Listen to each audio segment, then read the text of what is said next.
basically, would you be willing to write blog posts for our company? We'll pay you.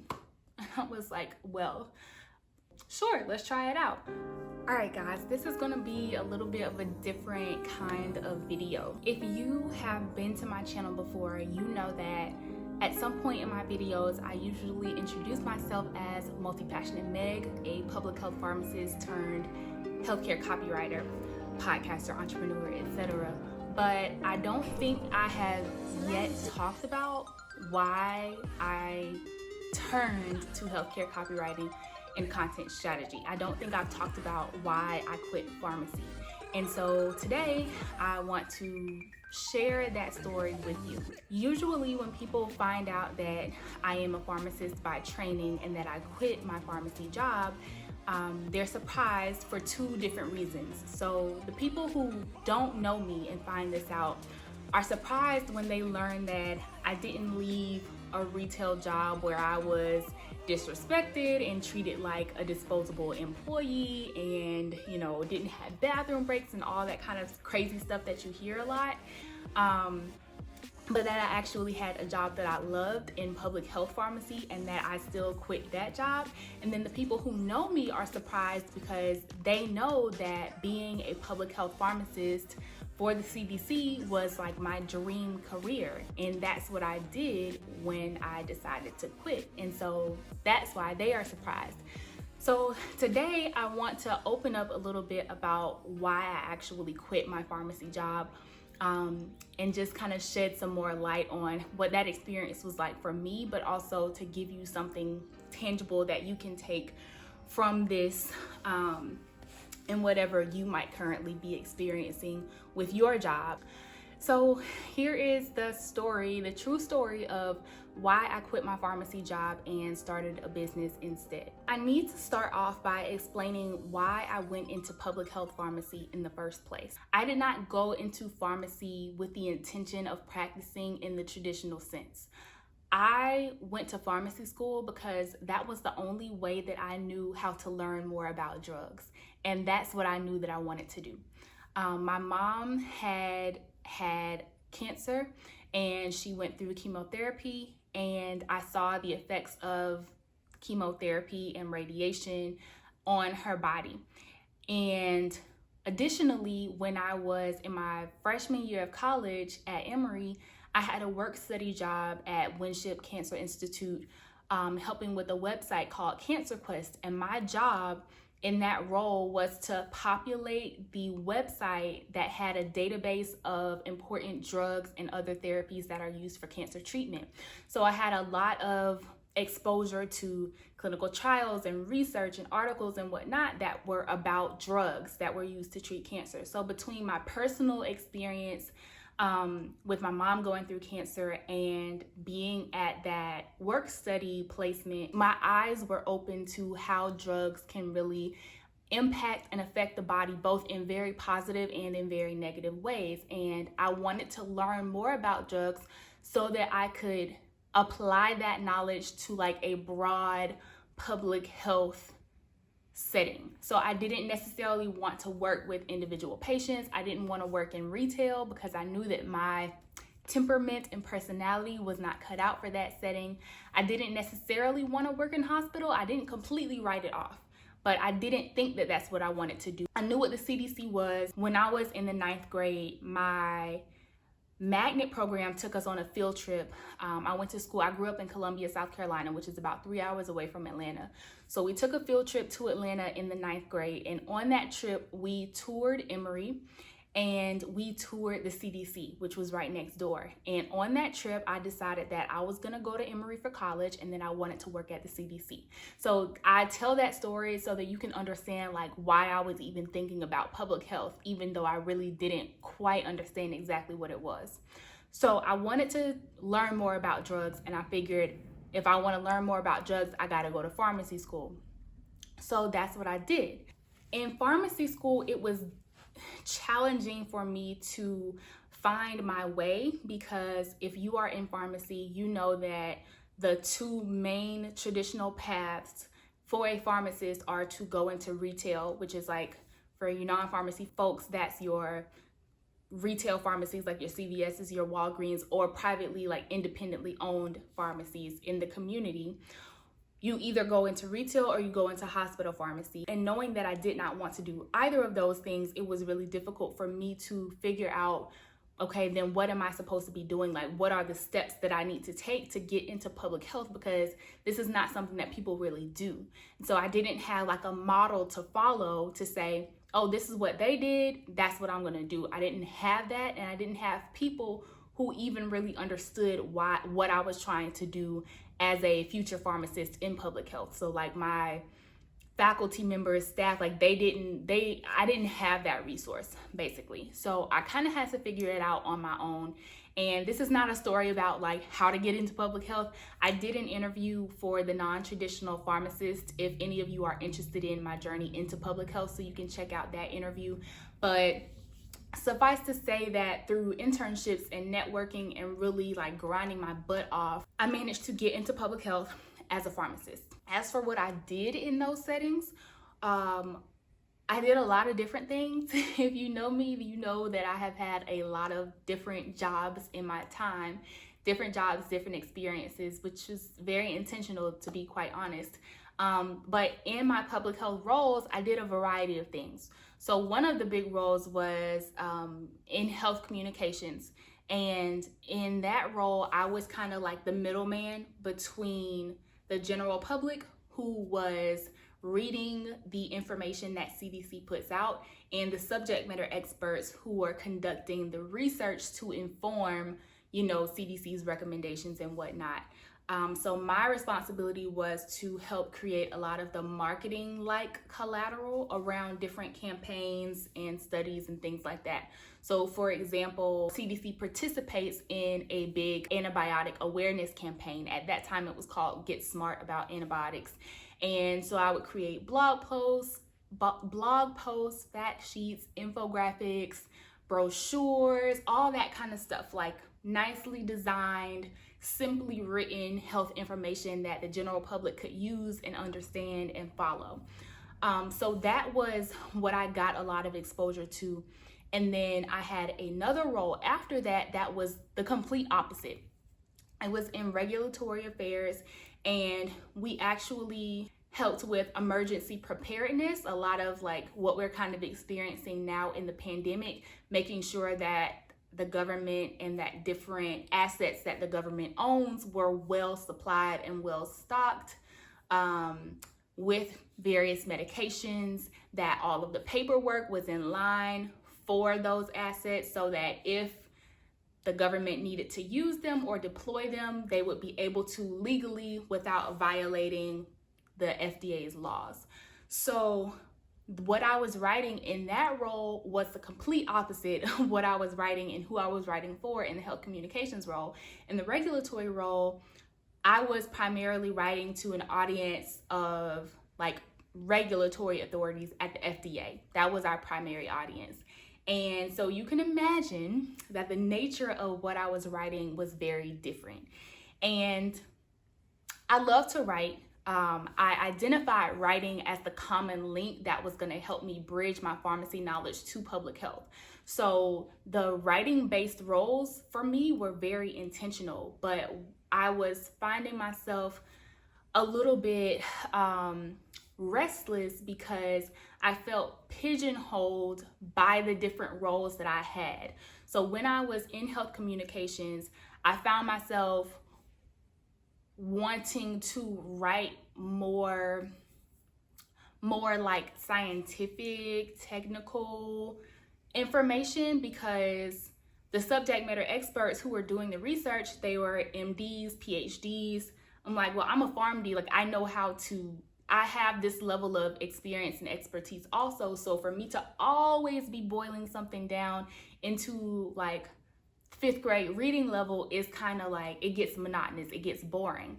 So I'm like, I could use some more variety there. And then at the same time, when I was in the regulatory role, it was like, bruh, I'm tired of all this legalese and regulations talk. Like, I'm looking through the code of federal regulations every day. Like, I would also like some more variety here. Like, almost if I could like merge these two roles, that would be great. But such as the nature of life. You know, you can't always just put things together just because you like both of them.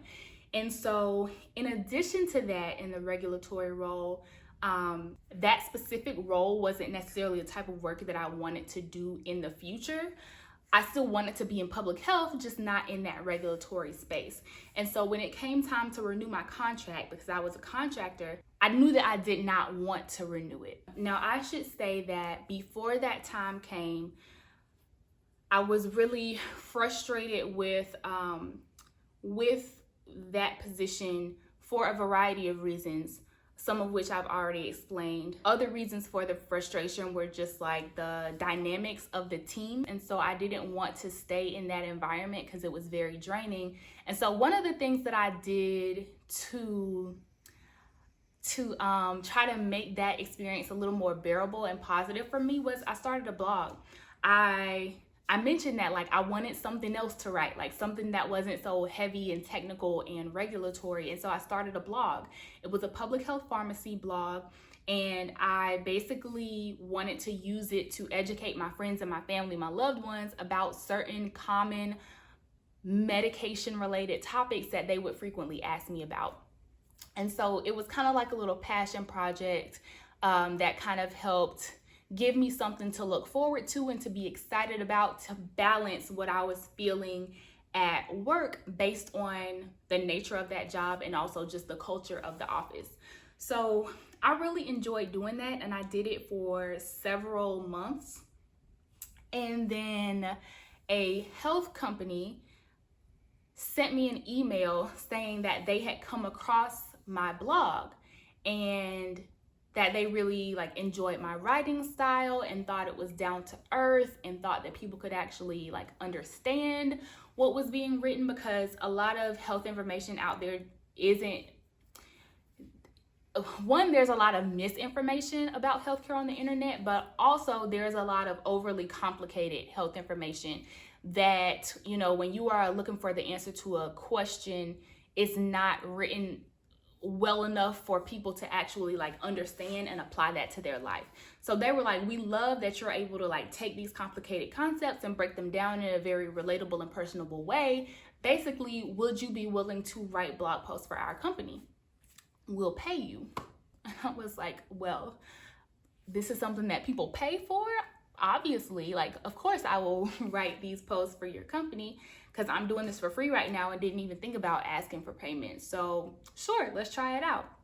And that was my first time realizing that content writing is something that companies need. That is not just information that is being made available through blog posts, that this actually serves as marketing collateral for different companies. And so over time, I picked up a couple more clients, and at some point, I don't remember where in there, but at some point I realized like, okay, now I see how people do this freelancing thing. Now I see how this works, how you get paid, what you have to do, the time that it takes. Now I understand a little bit more about what this really is. Remember that I said that my contract was going to end, and I needed to decide what to do at the end of my contract. Was I going to renew it and stay in that position?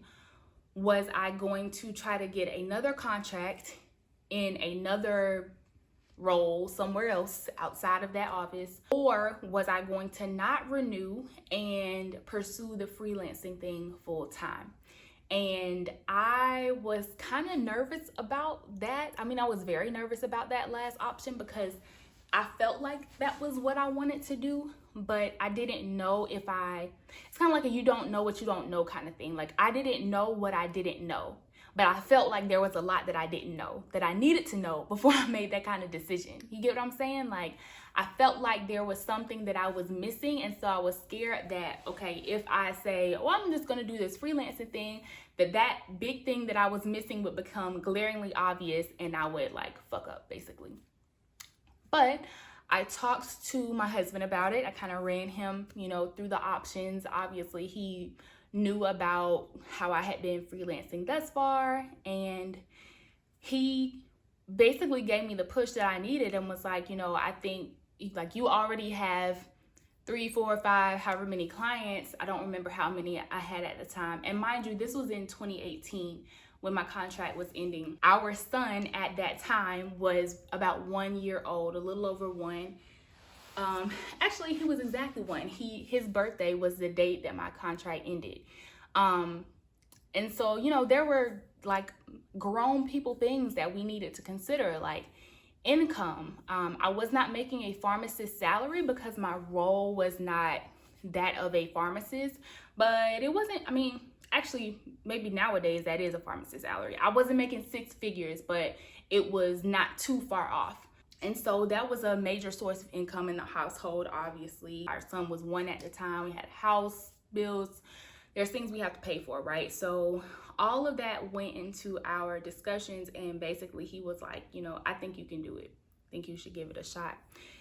And that was a push I needed to be like, all right, this is what we're gonna try to do. So it's easy to like leave that there with like, oh, well, I started freelance writing and I figured I could make money, so that's what I did. But that's not really like, that's not the complete internal story. It's kind of easy for me to forget or gloss over what I was actually feeling internally when I made this decision. And so that's part of why I wanted to like talk this out to y'all, so I could kind of remind myself of what all was going on and how I came to this decision.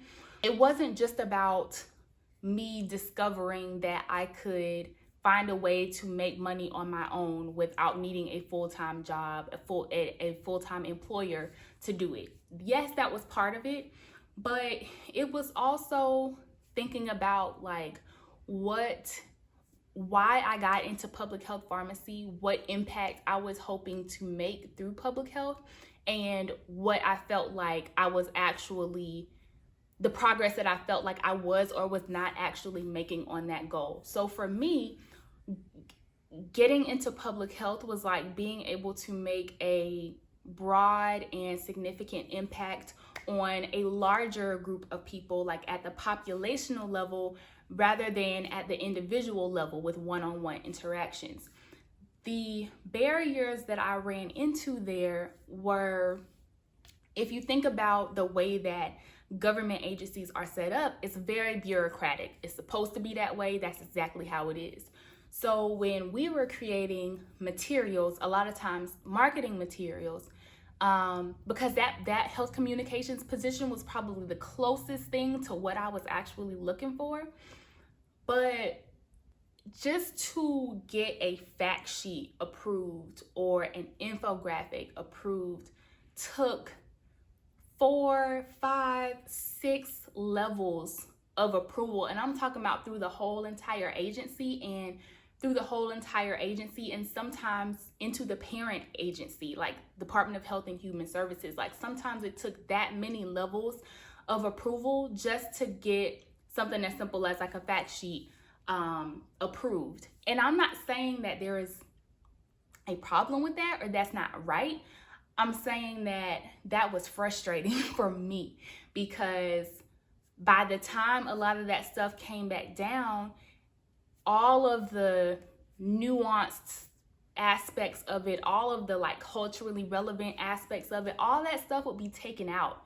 And the reason that I enjoyed writing was because writing health communications materials was because I felt like I was very good at taking complex information and making it relatable, whether that's through analogies or metaphors or cultural references, or like the way that I say something, the way that I lay it out, and all of that is sucked out. That information is very like dry. It's just, it is what it is. And even when we would try to do things like we did Twitter chats and we did, stuff like that to try to be relevant and be where people are, but it just wasn't enough for me from that perspective. And so I felt like, okay, if that was the position I had, not had 3 different roles at the CDC, so I kind of seen a variety of what was possible, and I felt like that was the closest thing to what I was looking for, and that still wasn't close enough. And I felt like there was no position based on what I knew what I had seen, experienced, observed, talked to people about, that there was no real position that would give me the variety that I was looking for in terms of what types of things I was writing. And that I felt like I had gone not as far as I could go, because that makes it seem like I've been there for 20 years and there's just no way up. It's not that I went as far as I could go, it's that I accomplished as much of the impact that I was trying to make as I could there. Like, I didn't think that I was gonna take any steps towards making the impact that I wanted to make in that setting. And so because of that, I started to feel like what was once my dream career as a public health pharmacist was not that dream career anymore. And what freelance writing did was it made me realize that I can have the flexibility and the autonomy that I'm looking for and still make the impact that I'm trying to make. And that is what appealed to me so much more strongly at that time than staying in my role at the CDC, just because, I don't know why I did those quotation marks, but staying in my role at the CDC just because it was my dream. And it's like, yes, it was my dream at one time, but it was not my dream any longer. My dream had evolved, and basically me deciding not to renew my contract was me acknowledging that evolution, not only of my dream career, but of myself, and what I was capable of doing in order to achieve that impact. So when I left, started freelance writing, and then really molded that freelance writing into a business with the help of my business coach, Jerisha Hawk, who I always talk about on the podcast and on Instagram and whatnot. And she and I did an amazing interview that you can actually check out. I'll leave the link to it in the description box for this episode. But she specializes in helping people take their expertise and package it into a high ticket signature service. So basically that means, you're not selling like $10 and $15 ebooks and creating funnels and all this random stuff that takes you 5 to 10 years to actually like get off the ground. But you're selling like $1,000 plus packages to different clients, and you're able to take what you know and what your expertise affords you and make that into something that is valuable to other people. So with her help, that's how I feel like developed what I had from like just freelance writing, all cute, whatever, into like an actual healthcare copywriting and content strategy business. And I am eternally grateful to her for providing me with that guidance. But yeah, like I've not once had a regret about the decision that I made. I'm able to take what I am good at, what I'm great at, which is writing, take what I'm passionate about, which is health, and take the things I value, which are autonomy, freedom, flexibility, impact, and mold all of that into a business that I am responsible for. And that has made quitting my pharmacy job beyond worth it. Now, I am grateful for everything that my pharmacy experience has taught me, but I think the most important thing that I learned how to do, even as a pharmacy student, was how to take what I have learned in pharmacy and through pharmacy and make that clearly transferable to other industries and other things. And if you are a pharmacy student thinking about pharmacy who is listening, that is what I encourage you to do as well. When you are going through your training, your schooling, your internships, externships, whatever, make sure that you are always thinking about what you are learning, what skills and what knowledge you are learning in the context of the rest of the world. Because you don't want to confine yourself to pharmacy. If you love pharmacy, that's wonderful, but things happen, right? If you're in pharmacy and you hate it, which is actually very common, I feel for you.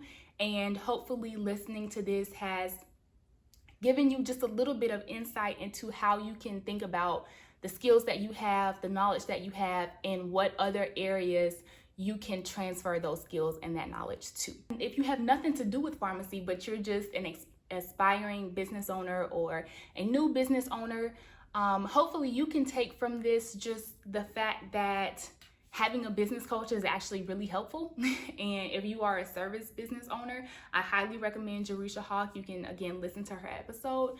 But just make sure that you have someone who can help guide you, because in those early months and even years sometimes, you don't always know what you don't know. And a lot of the mistakes that you will make could be avoidable if you had someone to guide you who already knew how to help you get around making those mistakes. So if you have a friend, a family member, a colleague who you think could benefit from this story, I welcome you to share that with them as well. Again, I am Multi-Passionate Meg. I'm a public health pharmacist turned healthcare copywriter and content strategist. On this channel, I help multi-passionate millennials find focus through content strategy so that they can finally start profitable businesses. But what I'm going to be doing more of actually is not just content strategy, like that's still going to be a core part of this channel, but I am also evolving this channel as well as my podcast, the Lazy Millennial Lounge podcast. I haven't actually told people directly this yet, but I'm doing some changes as far as that goes. So there's going to be more content here that's not just about content strategy. There's going to be more that's about business building, about running a business as a mom of two, and managing my time, discipline, self-care, maybe a little bit of hair here and there, we'll see. But if any of that appeals to you, I welcome you to subscribe, join the family. I do publish videos every Sunday at 1 p.m. So I look forward to seeing you next week, and thank you so much.